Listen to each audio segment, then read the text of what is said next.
नमस्कार, मैं हूं रविंद्र जैन और आप देख रहे हैं मुंबई मास टाइम्स। आइए देखते हैं आज की मुख्य खबर।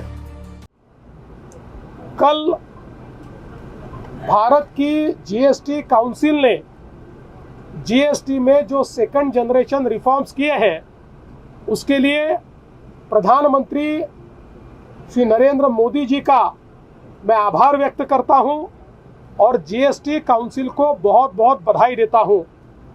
जिस समय जीएसटी का कानून आया तो लोग कहते थे नुकसान होगा, देश में एक टैक्स नहीं हो सकता। देश में एक टैक्स भी आया और एक अप्रत्याशित इस प्रकार का टैक्स कलेक्शन भी देश ने देखा और इस कलेक्शन में पहले साल से नंबर 1 पर महाराष्ट्र रहा। तब से लेकर आज तक इस महीने का भी जो कलेक्शन आया है उसमें महाराष्ट्र ही नंबर 1 पर है। और अब आवश्यकता थी सेकंड जनरेशन रिफॉर्म्स की। प्रधानमंत्री जी ने बहुत हिम्मत के साथ देश को सेकंड जनरेशन रिफॉर्म्स दिए हैं।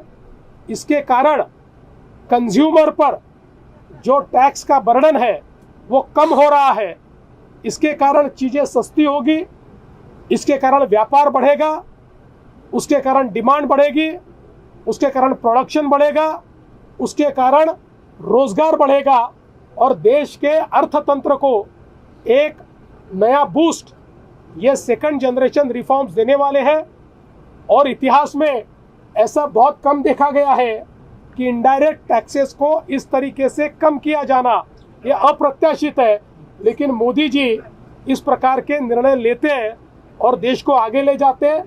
तो मैं ऐसा मानता हूं कि एक बहुत महत्वपूर्ण निर्णय लिया गया है और मुझे इस बात की खुशी है कि महाराष्ट्र की सरकार ने ये जो रिफॉर्म्स है इनको पूरे तरीके से सपोर्ट किया और हमने वहां पर भूमिका रखी कि महाराष्ट्र इसका पूर्ण समर्थन करता है और देश के विकास में, देश के प्रगति में महाराष्ट्र अपनी भागीदारी हमेशा रखेगा, रिफॉर्म्स में भी अपनी भागीदारी रखेगा।